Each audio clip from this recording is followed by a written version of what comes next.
माध्यमिक physical science chapter number 1 concern about environment के आज के इस वीडियो में रैशनल यूज ऑफ एनर्जी के ऑल्टरनेटिव सोर्सेज ऑफ एनर्जी में बायोमास एनर्जी एंड बायोगैस को डिस्कस करने वाले हैं। इसके एडवांटेजेस और डिसएडवांटेजेस को बताया जाएगा कि जो बायोगैस हमारे पास है क्या क्या हम इनका इस्तेमाल कर सकते हैं as an alternative source of energy. चलिए जानते हैं आज के इस वीडियो में।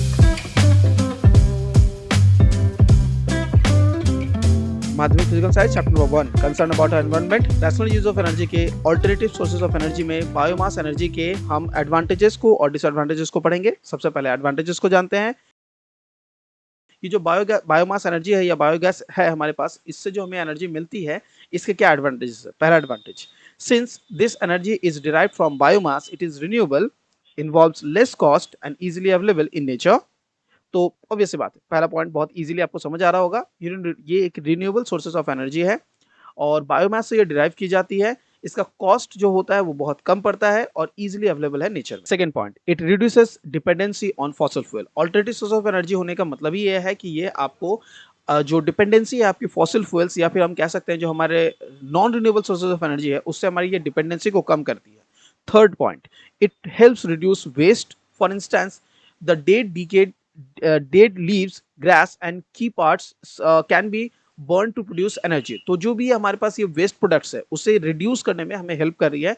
हमें उन वेस्ट प्रोडक्ट्स के बारे में और सोचने की जरूरत नहीं है, उन्हें हम यूटिलाइज कर सकते हैं टू प्रोड्यूस एनर्जी। मतलब जो हमारे पास वेस्ट चीजें थी हम उन्हें ही रीयूज कर पा रहे हैं। ऑब्वियसली ये हमारे लिए एक बहुत ही बड़ा एडवांटेजेस है जो हमें बायोमास एनर्जी या बायोगैस से मिलती है। Fourth point, it can be used in many forms from various kind of organic matter. For instance, biomass can be used to create biodiesel, biofuels and methane gas. तो obviously बात है, आप इसे various forms में इस्तेमाल कर सकते हैं। जैसे कि आपको बता रहा है कि biogas can be used to create biodiesel या बायोफ्यूल्स या बायोमीथेन गैस। तो इन सबको प्रोड्यूस करने में बायोगैसेस का इस्तेमाल कर सकते हैं। तो ये डिफरेंट फॉर्म्स में अवेलेबल है और डिफरेंट फॉर्म्स का मतलब है कि डिफरेंट फॉर्म्स आपको डिफरेंट जगहों पर डिफरेंट चीजों में इस्तेमाल करने में हेल्प करेगी।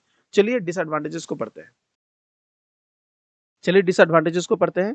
पहला disadvantage, biomass energy relies heavily on natural materials. Therefore, large scale production of energy can be lead to accelerated deforestation. Obviously बात है, बायोमास एनर्जी को प्रोड्यूस करने के लिए हम लोगों को नेचुरल मटेरियल्स की जरूरत है और अगर हम नेचुरल मटेरियल्स को वेस्ट के हिसाब से इस्तेमाल कर रहे हैं तो जो वेस्ट का प्रोडक्शन होता है वो बहुत ही लो क्वांटिटी में होती है और उसे सिर्फ यूटिलाइज करके अगर हम एनर्जी प्रोड्यूस कर रहे हैं तो जो amount of energy total generate होगी वो भी बहुत ही कम क्वांटिटी में होगी। इन केस अगर वो कम में है और उससे आप लार्ज स्केल में प्रोडक्शन करना चाहते हैं तो आपको ज्यादा वेस्ट प्रोड्यूस करना पड़ेगा, यानी आप डिफोरेस्टेशन की तरफ बढ़ जाएंगे। तो अगर आप इसे प्रॉपर तरीके में लार्ज स्केल प्रोडक्शन में स्टार्ट करना चाहेंगे तो आपको जिसका नेगेटिव इंपैक्ट दिखेगा कि आप डिफोरेस्टेशन स्टार्ट कर देंगे। इसलिए ये एक बहुत बड़ा डिसएडवांटेज जो होता है कि आप इसे लार्ज स्केल प्रोडक्शन की तरफ नहीं बढ़ सकते और स्मॉल स्केल पे प्रोडक्शन अगर आप इसका करते हैं तो वो ज्यादा आप लोगों के लिए रिलायबल नहीं हो पाती।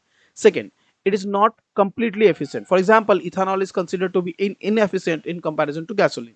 तो आपको एग्जांपल के लिए बताया जा रहा है कि इथेनॉल को देखा जाए कंपैरिजन टू गैसोलीन तो वो इनएफिशिएंट साउंड करता है। तो ये कंप्लीटली एफिशिएंट नहीं है। मतलब जो एनर्जी सोर्सेज है, एनर्जी जो प्रोड्यूस होती है, जो कैलोरीफिक वैल्यू मिलता है वो हमेशा हमारे लिए कंसीडरेबल नहीं होता है। Third, it requires certain crops to be planted in the lands that might have been utilized for food crops. तो ये भी एक बहुत बड़ा डिसएडवांटेज है हमारे बायोगैसेस का। इसे प्रोड्यूस करने के लिए आपको इस तरह के प्लांट्स को क्रॉप करना पड़ रहा है जिस क्रॉप की आपको मे बी आपको जरूरत सिर्फ इसीलिए पड़ रही है क्योंकि आप इस फॉर्म ऑफ एनर्जी को प्रोड्यूस करना चाहते हैं।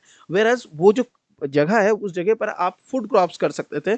तो फूड क्रॉपिंग हमारे लिए बहुत लोगों के लिए खाने की जरिया बन जाती है, जबकि उसकी जगह पर हम लोग सिर्फ एनर्जी के प्रोडक्शन के लिए इस तरह के क्रॉप्स को प्रोड्यूस कर रहे हैं। So which is going to be a very disadvantages thing for this biomass gas and biomass energy. I hope कि ये पॉइंट आपको अच्छी तरह से क्लियर हो गया होगा and advantages and disadvantages of bio energy gas और बायोगैस आपको क्लियर हो चुका होगा। अगले वीडियो में हम आप लोगों को सीबीएम यानी coal bed methanol, methyl hydrates के बारे में डिस्कस करते हुए मिलेंगे। Till then, do take care.